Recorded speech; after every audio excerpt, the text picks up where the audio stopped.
우리는 지난 오후 시간, 여러 시간에 걸쳐가지고 위로라고 하는 주제로 성경을 함께 다시 엮어보고 있습니다. 우리가 늘 사랑하고 보는 이 성경의 주제를 유일하고 참된 위로라는 그런 주제로 이제 성경을 우리가 엮어가고 있는데, 그러기 위해서 우리에게는 세 가지를 꼭 알아야 된다 그랬습니다. 첫 번째는 죄와 비참에 대하여 알아야 된다. 하나님 앞에 우리가 얼마나 큰 죄인인가, 그 죄에 대한 그 형벌이 얼마나 큰가 하는 것을 관념적으로가 아니라 우리가 그것을 깊이 알아야 된다, 이걸 얘기했어요. 두 번째 주제가 뭐냐면, 그렇기 때문에 우리에게는 우리의 구원자 예수 그리스도가 필요하다. 그리스도 밖에는 이 죄의 형벌을 면제받을 길이 없다 하는 면에서 우리의 유일한 구원자, 우리의 유일한 중보자, 그분이 곧 예수 그리스도이시다. 이 내용을 우리가 두 번째로 또 알아야 될 지식이다, 이렇게 이야기합니다. 세 번째는 그리스도로 말미암아 값없이 구원받은 이후에 우리의 모든 삶은 감사로 드려져야만 된다. 구원의 은혜에 대한 감사 때문에 기도해야 되고, 구원의 은혜에 대한 감사 때문에 하나님께 예배해야 하고, 구원에 대한 감사 때문에 내가 교회 가운데 직분을 맡아서 이런저런 요구되는 사역을 감당해야 된다라고 말한 겁니다. 이 감사가 우리에게 사라지지 않도록 하는 것이 대단히 중요하다. 이것이 이제 세 번째 우리가 꼭 알아야 될 주제입니다. 그러면 우리가 지금까지 여러 시간 나누었던 주제는 첫 번째에 대한 것입니다.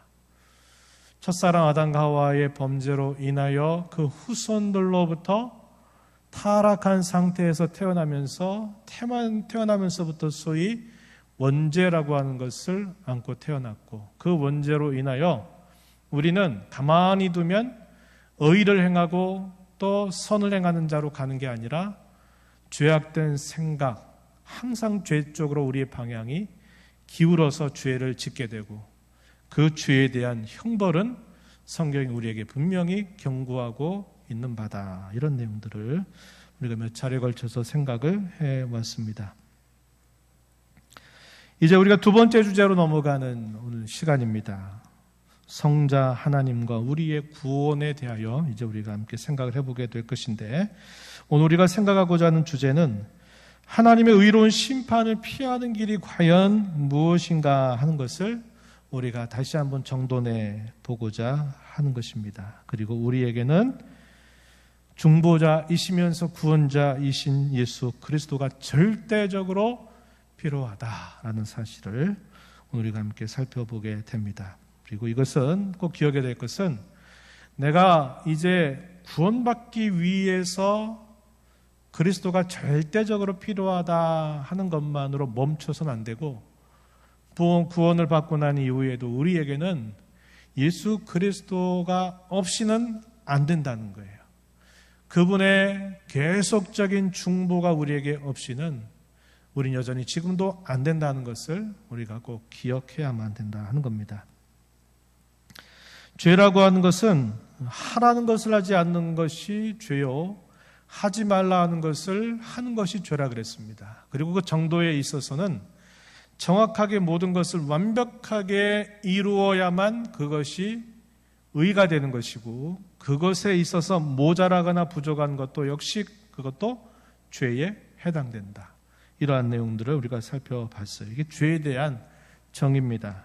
근데 또 이렇게 말할 수 있어요. 죄는 지극히 높으신 하나님의 위엄 혹은 어미를 거슬러 짓는 것, 이걸 우리가 또 죄라 이렇게 말할 수 있어요. 이 죄에 대한 하나님의 공의는 최고의 형벌을 우리에게 부과하게 된다. 우리의 몸에뿐만 아니라 우리의 영혼에 영원한 형벌을 요구하게 된다 하는 것을 우리는 알게 됩니다. 그럼 이러한 영원한 형벌로부터 벗어나는 길은 우리에게 두 가지 조건이 만족되어야만 되는데, 첫 번째 한번 따라 볼까요? 하나님의 공의가, 졸리니까 한번 따라 해보세요. 하나님의 공의가 만족된다. 이게 첫 번째 조건이고요. 두 번째 조건은 뭐냐면 한번 따라 해보세요. 죄값이 완전히 치러져야 된다. 별로 따져보면 결국 그 말이 그 말이에요. 같은 말입니다. 하나님의 공의가 만족돼야 된다. 또 죄값이 완전히 치러져야만 된다. 이렇게 말하는 겁니다.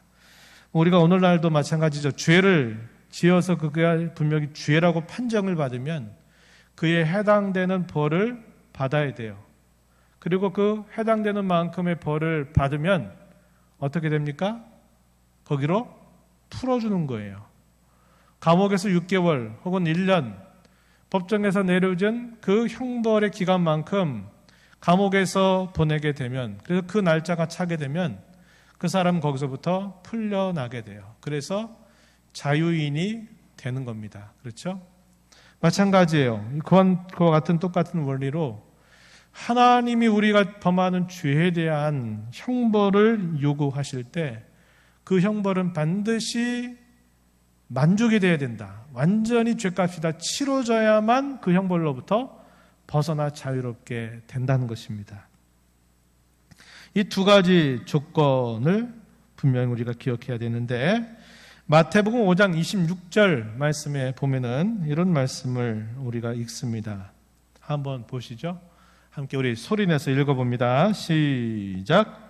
진실로 내게 이르노니 내가 한 푼이라도 남김이 없이 다 갚기 전에는 결코 거기서 나오지 못한다. 이런 표현이 있습니다. 그죠? 못하리라 이렇게 표현했어요. 이 말이 당연한데 아주 확실한 진리를 우리에게 알려주는 겁니다. 진실로 아멘이란 말이에요. 아멘. 내가 너에게 말한다. 네가 한 푼이라도 남김이 없이 다 갚기 전에는 결코 거기서 나오지 못한다. 이것은 하나님의 공의에 대한 아주 적절한 성경 구절임을 우리가 확인할 수 있게 됩니다. 자, 그러면 문제는 뭐냐? 우리가 과연 그렇게 할 수 있겠느냐 하는 것입니다. 성경은 결코 이 하나님의 어미로운 요구를 우리는 결코 만족시킬 수 없다. 우리의 죄값을 다 치를 수가 없다는 거예요. 그래서 우리에게 부과되는 게 왜 영원할 수밖에 없느냐? 우린 영원히 그 죄의 형벌을 갚을 수 없기 때문에 우린 영원히 형벌을 받게 된다는 거예요. 이해가 되시죠? 그래서 지난번에 그런 말씀을 드렸습니다만, 우리는 날마다 하루하루를 살면서 죄에 대한 값을 우리가 하나씩 하나씩 줄여가야 되는데, 실제적으로 줄여가는 것보다 우리는 죄값을 더 쌓아가는 게 많아져요. 그래서 제가 어떤 이야기를 들었냐면, 은행빚과 똑같다 그랬습니다. 죄를 빚으로 비유하는 목적은 바로 그것이라는 거예요. 우리가 죄는 반드시 값을 요구하고 그 값이 갚아져야만 되는데, 은행빚이 얼마 안 되면 어때요? 딱 우리가 감당할 수 있잖아요. 그래서 요구하는 것만큼 그냥 이자를 내면 되는 겁니다. 그런데 은행 빚이 너무 커 보세요. 그럼 어떻게 합니까? 못 갚는 거예요. 하루가 지나고 이틀이 지나면 갈수록 내가 갚아가는 금액보다 오히려 갚아야 될 그 이자가 더 많아지게 되면 살 소망이 끊어지는 거예요. 못하겠다, 주저 않게 되는 겁니다. 죄라고 하는 것은 분명히 그것이 값이 치러져야만 되는데, 우리가 하루하루 살면서 우리가 그 값을 당하는 것보다 당해야 될 것들을 더 많이 계속 쌓아간다는 거예요. 그래서 그 빚은 갚을 수가 없어요. 그래서 다시 말씀드리지만, 왜 우리가 영원한 형벌을 받을 수밖에 없느냐? 영원히 돼도 그 값을 갚을 길이 없기 때문에 계속 그 죄값을 짊어져야만 된다 하는 것입니다. 대개 사람들은 죄가 뭐냐라고 물으면 다 어떻게 대답합니까? 나 죄 안 졌다고 말해요. 나같이만 살아보라고 사람들은 자신하면서 말합니다. 그 죄에 대한 기준은 다분히 누가 가지고 있어요? 자기 스스로 가지고 있고, 사회적인 통념 아래서 나 이 정도 되면 내가 굳이 재판 받아도 나는 죄가 안 된다 이렇게 생각해서 나는 죄인이라고 하는 생각을 별로 하지 않아요.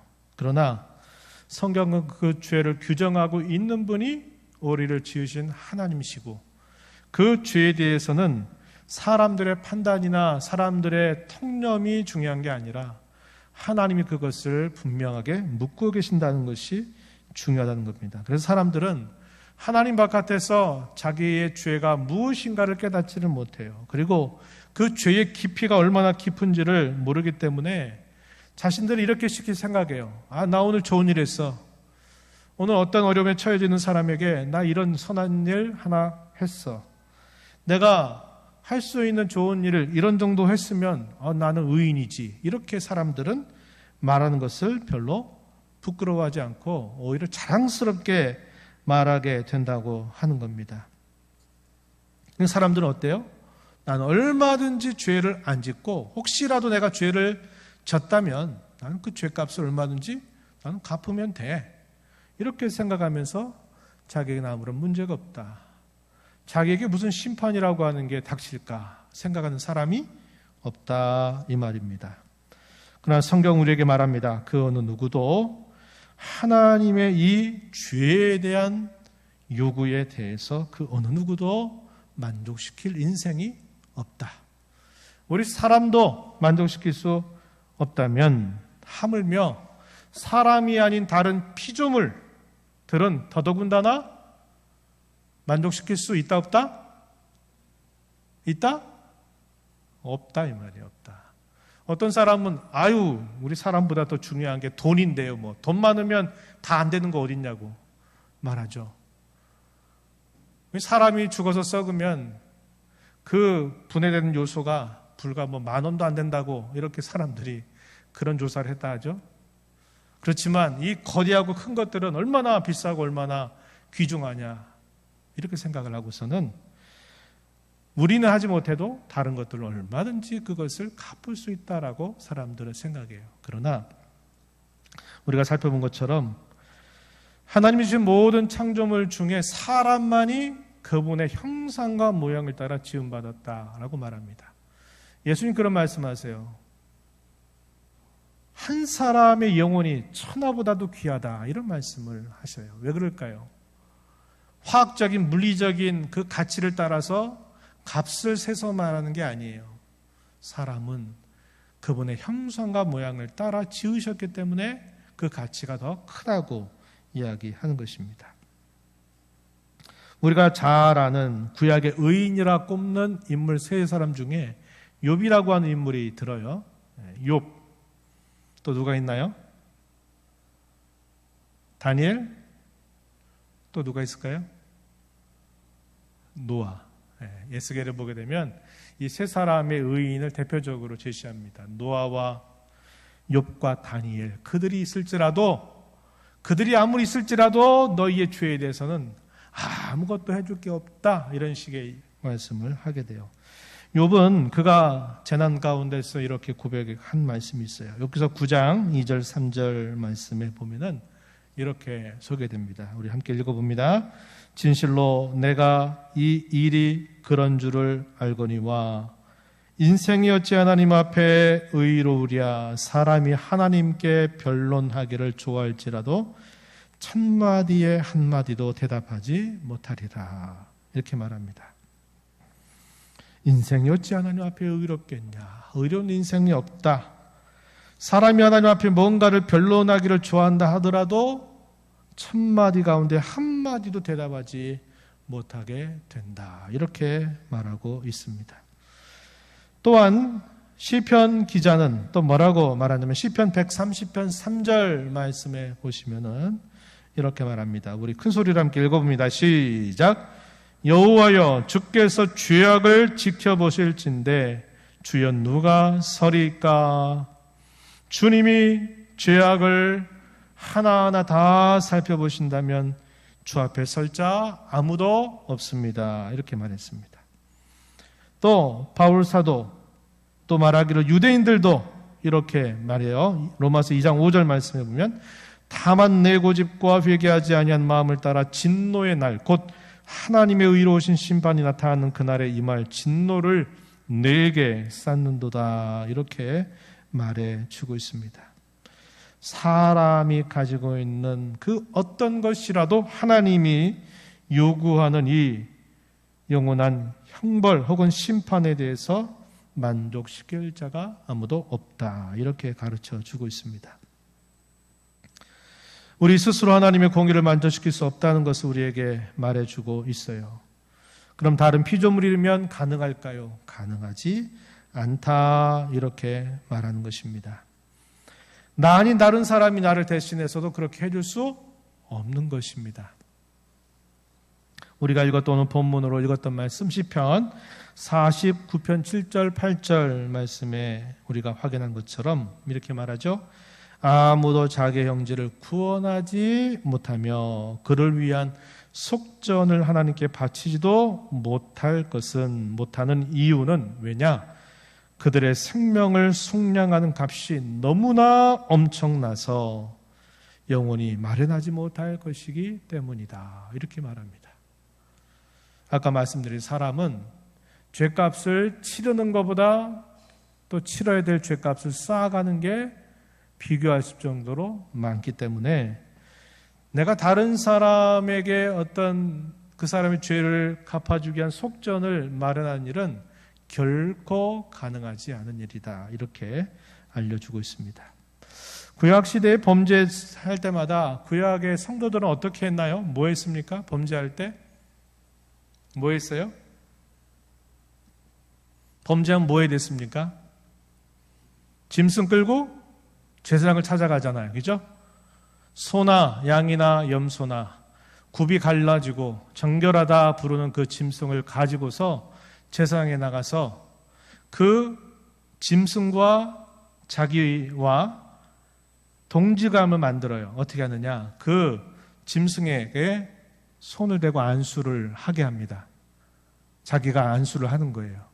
내가 죄를 져서 내가 그 죄를 속하기 위해서 소를 끌고 왔어요. 그럼 그 소의 머리에다가 내 손을 두는 거예요. 그게 뜻하는 건 뭐냐면 내 죄를 이 소에게 옮겨준다 이런 뜻입니다. 전가해준다, 전달해준다라는 뜻이에요. 그래서 안수하게 하면 그때부터 제사장이 어떻게 하느냐? 그 가져온 소를 잡아요.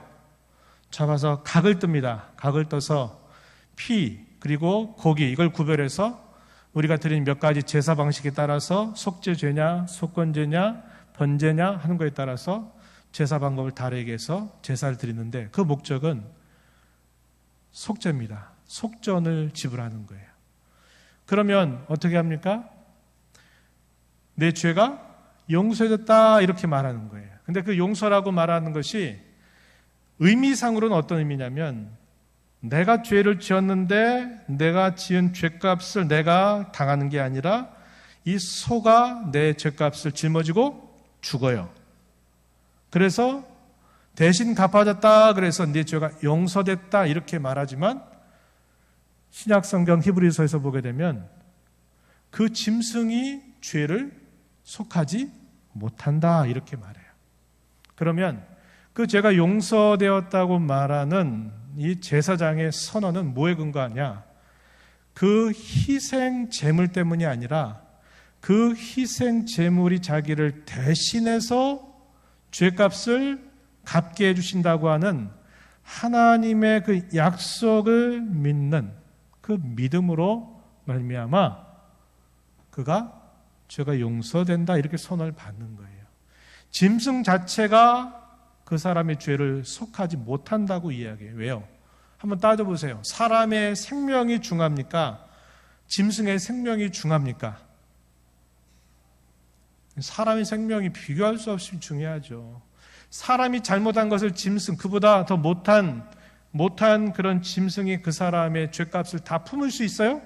못 품어요. 안 된다 이 말이에요.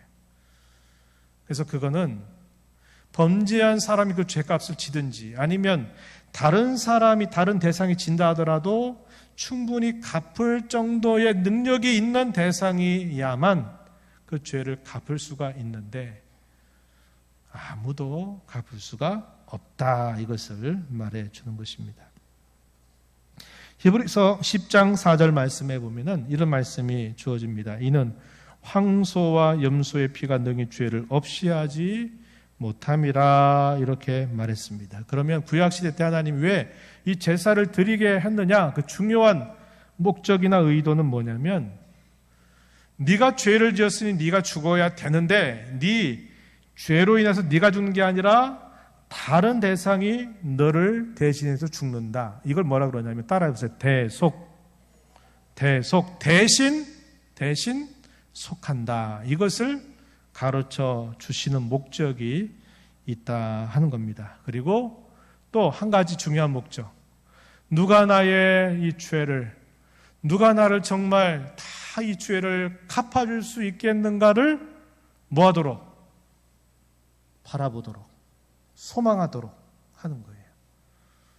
그래서 구약성경 후기에 가게 되면 누굴 말하냐면 메시아를 예언하는 거예요. 그 메시아가 오시면 너희를 대신해서 내 모든 죄값을 다 짊어지고 내 죄를 다 값을 치러준다. 그러니 너희는 그가 오실 때를 바라보고 기다려라. 이것을 이야기해요. 그래서 구약 시대의 신자들은 뭘 믿는 겁니까? 보내주실 완전한 희생을 치러주실 메시아를 바라보고 믿게 하신 것이에요. 그래서 이 부분을 가르치기 위해서 하나님이 오랜 시간 동안 제사를 드릴 것을 구약의 백성들에게, 성도들에게 계속 요구를 하시면서 그 희생되는 그 짐승을 통해서 결국 누구를 바라보냐면 하나님이 약속하신 메시아를 믿고 바라보고 소망하도록 하시려는 뜻이 있었다 하는 것입니다. 우리말에 결자해지라고 하는 말이 있는 것처럼 하나님께서는 인간의 죄 때문에 다른 피조물 형벌받기를 결코 원치 않으셔요. 사실 어떤 피조물이라도 죄에 대한 영원한 하나님의 진노의 짐을 감당할 수 없습니다. 또 건져낼 수도 없습니다. 조금 전 말씀드렸던 것처럼 형벌은 영원한데 짐승이나 사람이나 다른 어떤 것이라도 영원하지 못해서 갚을 수가 없는 거예요.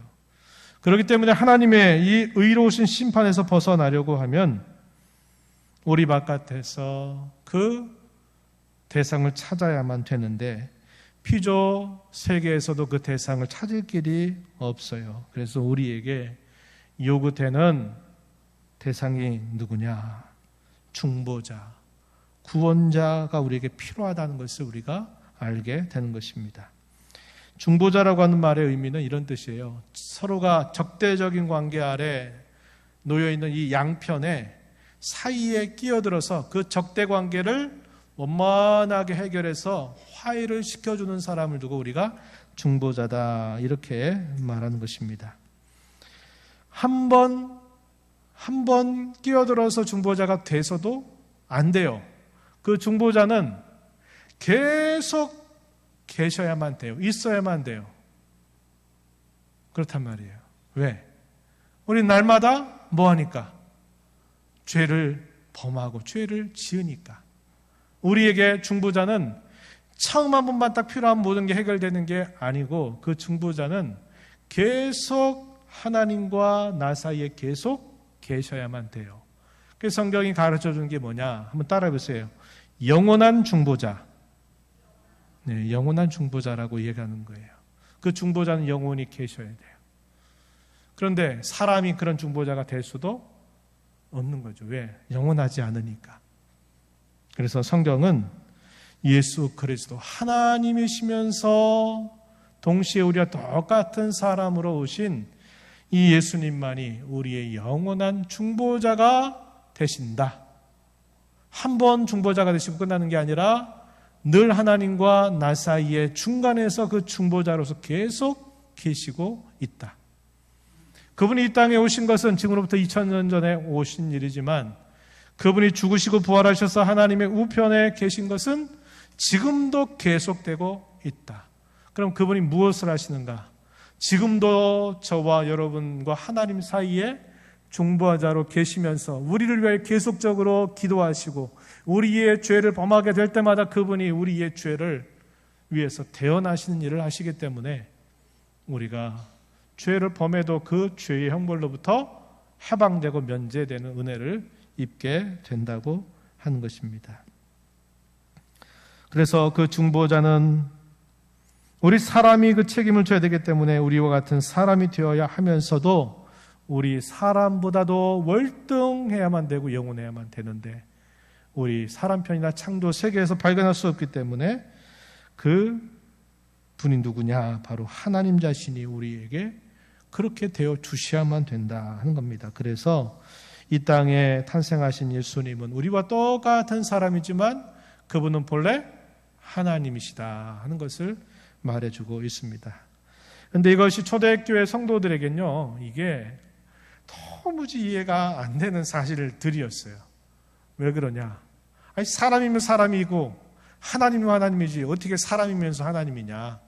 그래서 어떤 사람들은 뭐라고 얘기하냐면 사람인 것처럼 잠깐 그렇게 보였을 뿐이지 그분은 사람이 아니야, 하나님이야.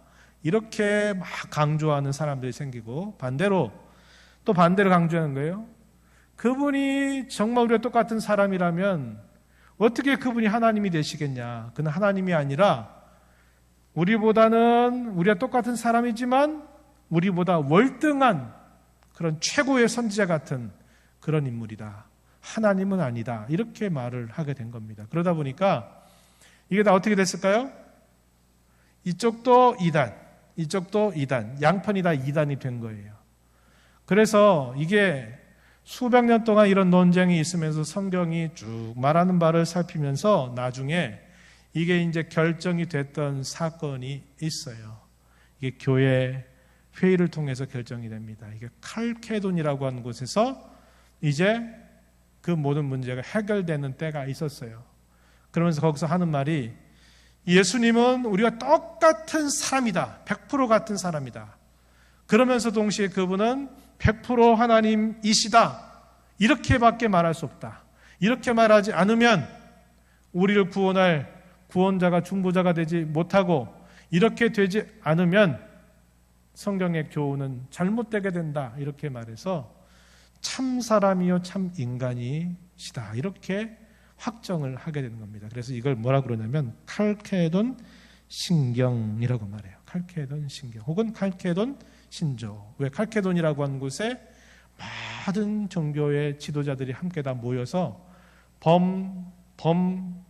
종교적인 회의를 통해서 그걸 확정하게 되었기 때문에 그렇게 말합니다. 그런데 우리는 당연히 결과물을 가지고 그렇다고 말하는 게 아무런 문제가 아니지만 실제적으로는 수백 년의 그런 진통이 있게 되면서 우리에게 확정된 교리라고 하는 겁니다.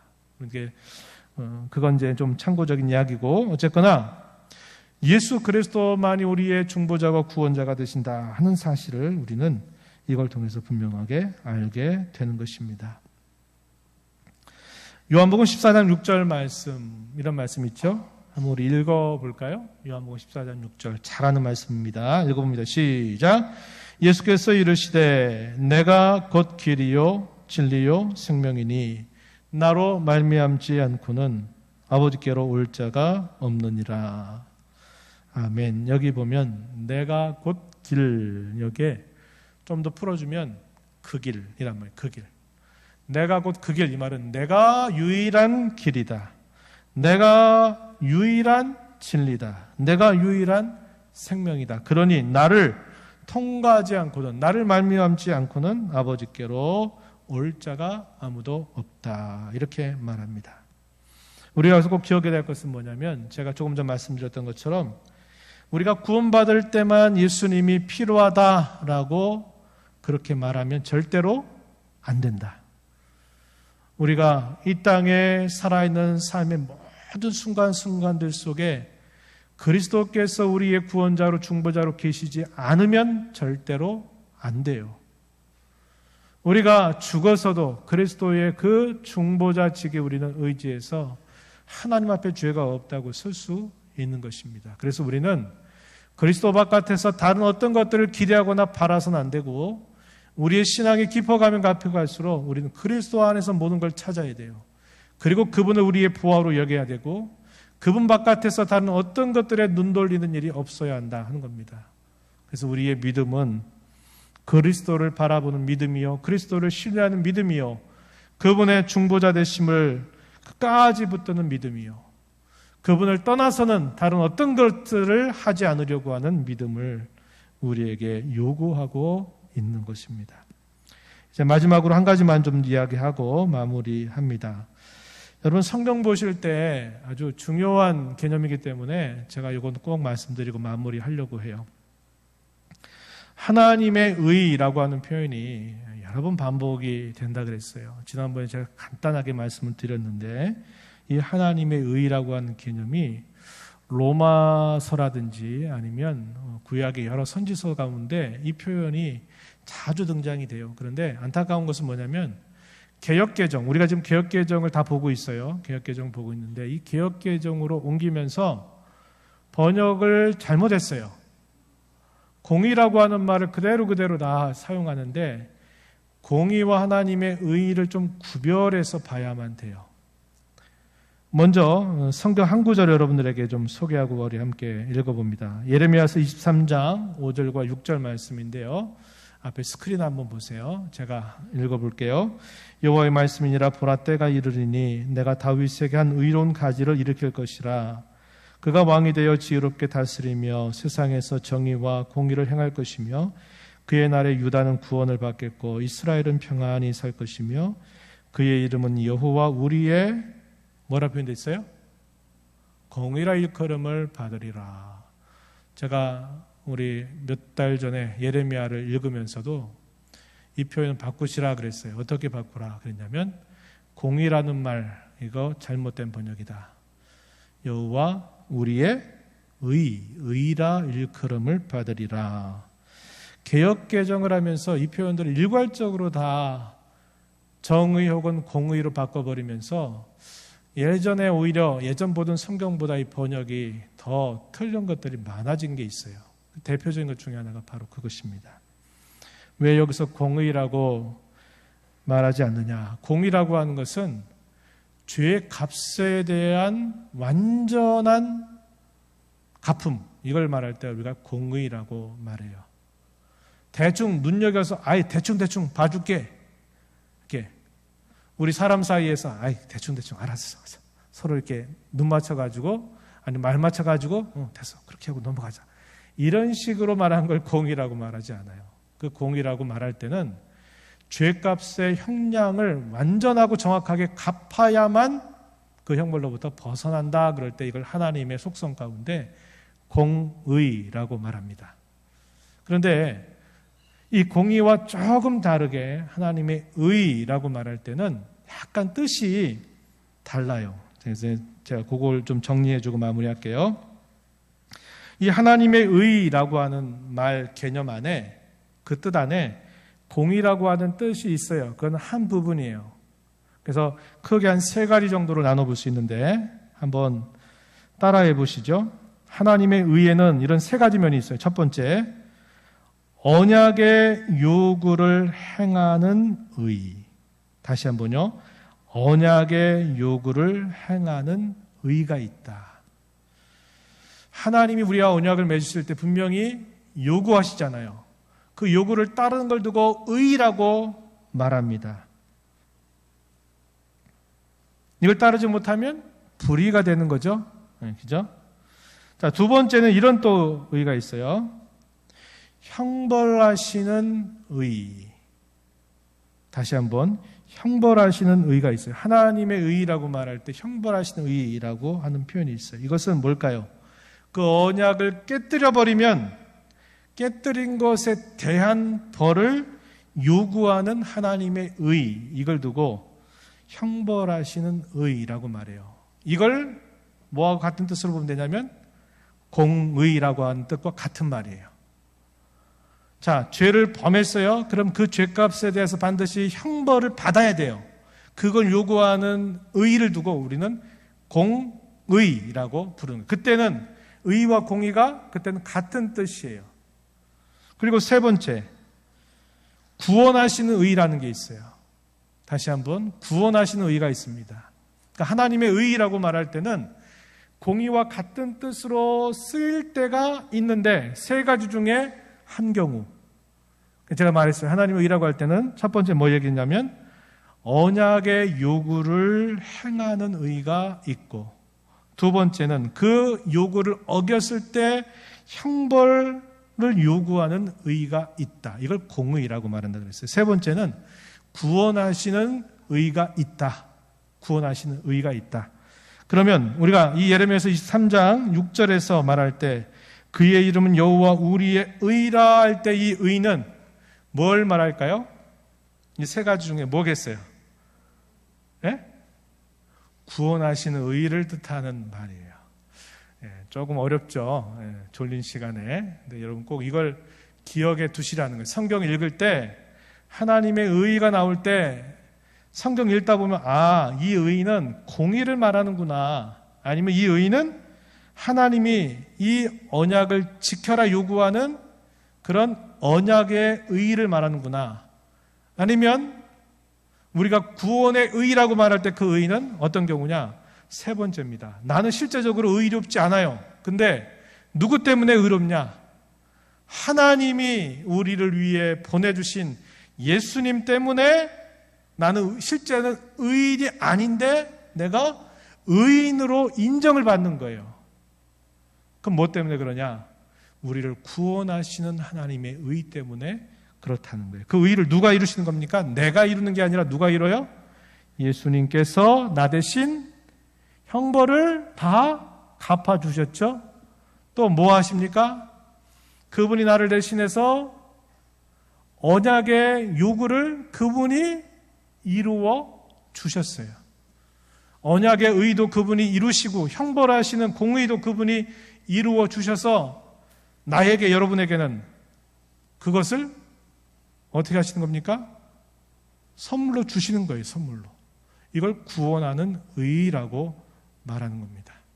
나는 실제로 받을 자격도 없고 나는 받을 대상도 아닌데 하나님이 내게 기뻐하셔서 내가 너에게 준다고 약속하셨기 때문에, 내가 너에게 주겠다고 했기 때문에 하나님이 끝까지 그것을 우리에게 주시는 걸 말할 때 그걸 하나님의 구원하신 의라고 말해요. 이걸 우리가 의인이 된다 그럴 때, 그 의인이 된다고 할 때 그 의라고 하는 말이 어디예요? 바로 이걸 뜻하는 말이 되는 겁니다. 이걸 여러분들이 성경 읽으실 때 잘 구별해서 읽으면 돼요. 근데 이걸 구별하지 못하면 이게 뭐가 뭔지 계속 혼동에 빠지게 되는 일이 따라오게 되는 겁니다. 이걸 꼭 기억하십시오. 예수님은 저와 여러분을 대신해서 율법의 요구를 이루어 주셨어요. 이걸 전문적으로 뭐라고 말하냐면 그냥 듣고 지나가도 돼요. 능동적인 순종이다 이렇게 말하고, 내가 그 율법의 요구를 어겨서 형벌을 받아야 되는데 그 형벌을 갚아주는 의로움에 대해서 뭐라고 얘기하면 예수님의 수동적인 순종이다. 십자가에서 내 모든 죄값을 다 완전하게 치러주셨다 이 말이에요.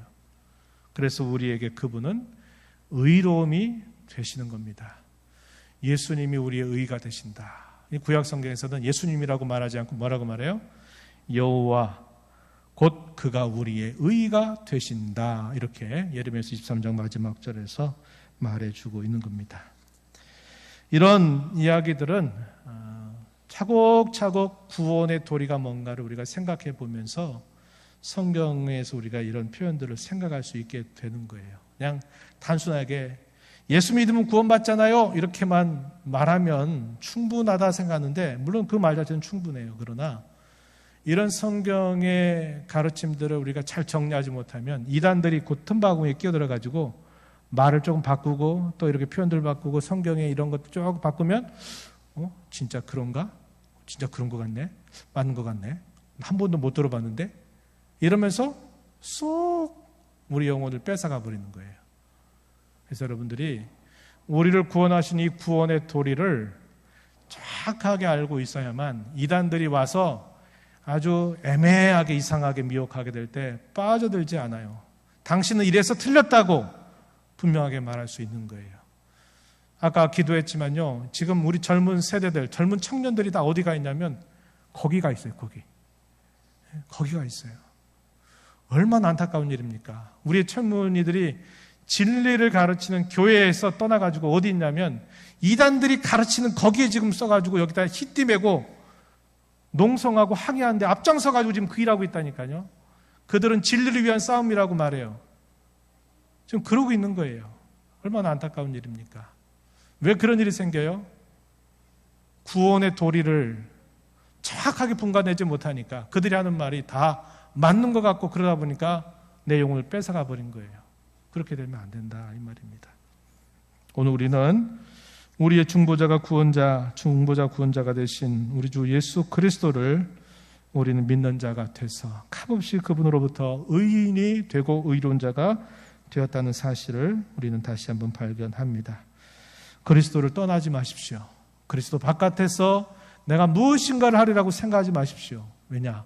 그분은 지금도 우리의 영원한 중보자요 구원자가 되시기 때문에 우리가 그리스도 바깥에서 내가 뭔가를 해보려고 하는 모든 생각들을 다 근절하고 이 한 주간도 남은 삶도 그리스도 안에서 그리스도와 더불어 살아가는 삶이 되기를 진심으로 축원합니다. 하나님 아버지 감사합니다. 오늘 저희들을 불러주셔서 우리의 구원자요 중보자가 되시는 예수 그리스도가 왜 우리에게 절대적으로 필요한가 하는 것을 저희가 함께 생각해 보았습니다. 바라지도 않았고 필요한 줄도 몰랐고 또 그렇게 얻으려고 애를 쓰지도 않았는데 하나님이 저희에게 찾아오셔서 너희는 이게 필요하다. 내가 필요하다. 너희가 나를 떠나서 아무것도 할 수 없다고 깨우쳐 주시면서 우리의 중보자가 구원자가 되신 은혜를 인하여 주께 감사와 찬양과 영광을 돌려보냅니다. 그리스도 바깥에서 다른 어떤 것을 찾지 않게 하시고 거짓된 미혹으로 거짓된 진리로 우리를 왜곡하고자 할 때에 분간하지 못해서 분별하지 못해서 우리의 영혼을 팔아버리고 우리의 영혼을 빼앗기는 어리석음이 되지 않도록 인도하시고 이 한 주간도 주와 더불어 주와 동행하는 삶을 살아가도록 은혜 내려 주옵소서. 예수님 이름으로 기도하옵나이다. 아멘.